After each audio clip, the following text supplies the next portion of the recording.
Hello, ഇന്ന് നമുക്ക് കൊല്ലത്താണ് കേട്ടോ വർക്ക്. കൊല്ലം തിരുവനന്തപുരം ഭാഗങ്ങളിലൊക്കെ വർക്ക് നമ്മൾ 5 മണിക്ക് ഇറങ്ങുക, പുലർച്ചെ 5 മണിക്ക്. ആ 5 മണിക്ക് ഇറങ്ങുന്നതിന് പല ബെനിഫിറ്റ് ഉണ്ട് കേട്ടോ. ഒന്നാമത്തെ കാര്യം ട്രാഫിക് ഉണ്ടാവില്ല. രണ്ടാമത് മോനെ എന്നാ ഒരു സീനറി ആയിരിക്കും അറിയോ.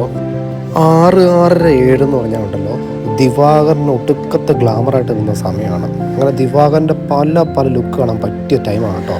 66-ൽ 4 വരിപ്പാതര പണി നടക്കുന്നതുകൊണ്ട് നമ്മൾ പോകുന്നത് വൈക്കം, കുമരകം, ചങ്ങനാശ്ശേരി റൂട്ടാണ് കേട്ടോ. സൂര്യൻ്റെ ആ മഞ്ഞ വെളിച്ചത്തിൽ വൈക്കത്ത് ആ ബോട്ടൊക്കെ കിടക്കുന്ന കാണണം, എന്താ ലുക്ക്.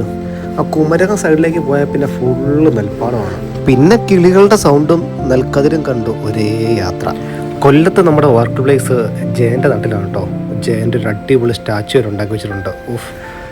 അത് കണ്ടപ്പോൾ ഉണ്ടല്ലോ എൻ്റെ മനസ്സിൽ ജയൻ്റെ പല സിനിമകൾ കടന്നു പോയി കേട്ടോ. ഇതിപ്പോൾ നമ്മുടെ വർക്കിന് മുമ്പുള്ള വീടിൻ്റെ കുറച്ച് സ്ഥലങ്ങളാണ് കാണിക്കുന്നത്. ഡ്രോയിങ് ഏരിയ, ലിവിങ്, ഡൈനിങ്, പിന്നെ മുറി, അങ്ങനെ കുറച്ച് ഏരിയകളാണ് കാണുന്നത്.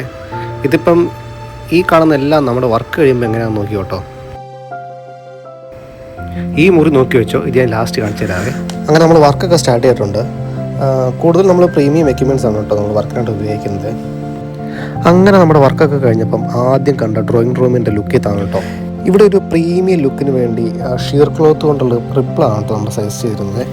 ഇതൊരു കോമൺ ഏരിയ ആയതുകൊണ്ട് തന്നെ വെളിച്ചം കിട്ടുകയും വേണം, എന്നാൽ ലുക്കിൽ കോംപ്രമൈസ് ചെയ്യാനും പറ്റില്ല. ഇവിടെ സോഫയുടെയും ടേബിളിൻ്റെ ഒന്നും അറേഞ്ച്മെൻറ്റ്സ് അങ്ങനെ പൂർത്തിയായിട്ടില്ല കേട്ടോ. ഇവിടെ ലിവിങ്ങിൻ്റെ അടുത്ത് തന്നെ ഒരു അടിപൊളി കോക്ടെയിൽ സെറ്റ് ചെയ്തിട്ടാണ് കേട്ടോ. ആ ഒരു പച്ചപ്പും ആ കല്ലൊക്കെ വന്നപ്പോൾ തന്നെ സൂപ്പറായി. ഈ ഡൈനിങ്ങിൻ്റെ മുകളിലായിട്ടൊരു ഹോം തിയേറ്റർ വരുന്നുണ്ട്. അവിടെ നമ്മൾ കോഫി കളറിൽ ബ്ലാക്ക് ഔട്ട് റിപ്പിൾ ഇട്ട് കൊടുത്തിട്ടുണ്ട് കേട്ടോ. അന്യായ ലുക്കായിരുന്നു. പിക്ചർ ക്ലാരിറ്റി പറയാതിരിക്കാൻ പറ്റില്ല കേട്ടോ, അടിപൊളി. പിന്നെ നമ്മുടെ ആ കർട്ടനോട് വന്നപ്പം സൗണ്ട് പക്കയായി.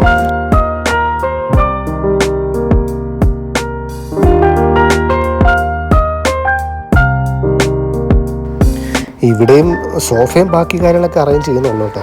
ബെഡ്റൂമിലൊക്കെ ലിനൻ്റെ ലൈൻ ഇല്ലാത്ത ഷീർ ക്ലോത്താണ് ഇട്ടേക്കുന്നത്. അത് റിപ്പിൾ ഫോൾഡ് ടൈപ്പിൽ തയ്ച്ച് നല്ല വൃത്തിയായിട്ട് ഇട്ടിട്ടുണ്ട്. നമ്മൾ അതിൻ്റെ ബാക്കിൽ ഒരു റോളർ ബ്ലൈൻഡ്സിന് കൊടുത്തിട്ടുണ്ട്. ഷീർ ക്ലോത്ത് ഇങ്ങനെ ഫോൾഡായിട്ട് കിടക്കുന്നതാണ് ഒരു പ്രീമിയം ലുക്കാണ് കേട്ടോ. അതിൻ്റെ ഉള്ളിലായിട്ട് നമ്മളൊരു മൊസ്കിറ്റോ വിൻഡോ കൂടി സെറ്റ് ചെയ്തിട്ടുണ്ട്. ഒരു സൈഡിൽ ഓപ്പൺ ടൈപ്പും ഇപ്പുറത്തെ ചെറിയ വിൻഡോയിൽ സ്ലൈഡിങ്ങുമാണ് നമ്മൾ സെറ്റാക്കിയിരിക്കുന്നത്.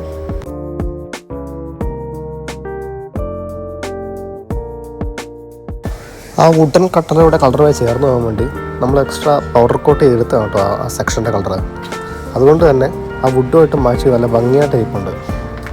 കർട്ടൻ്റെ ഉള്ളിൽ റോളർ ആക്കിയതുകൊണ്ട് തന്നെ വളരെ സിമ്പിളായിട്ട് ഒതുങ്ങിക്കൊണ്ടിരുന്നോളും. നമുക്ക് പ്രൈവസി വേണമെന്ന് തോന്നുമ്പോൾ സിമ്പിളായിട്ട് താത്തിയിട്ട് നമുക്ക് റൂം പ്രൈവസി ആക്കാവുന്നതാണ്.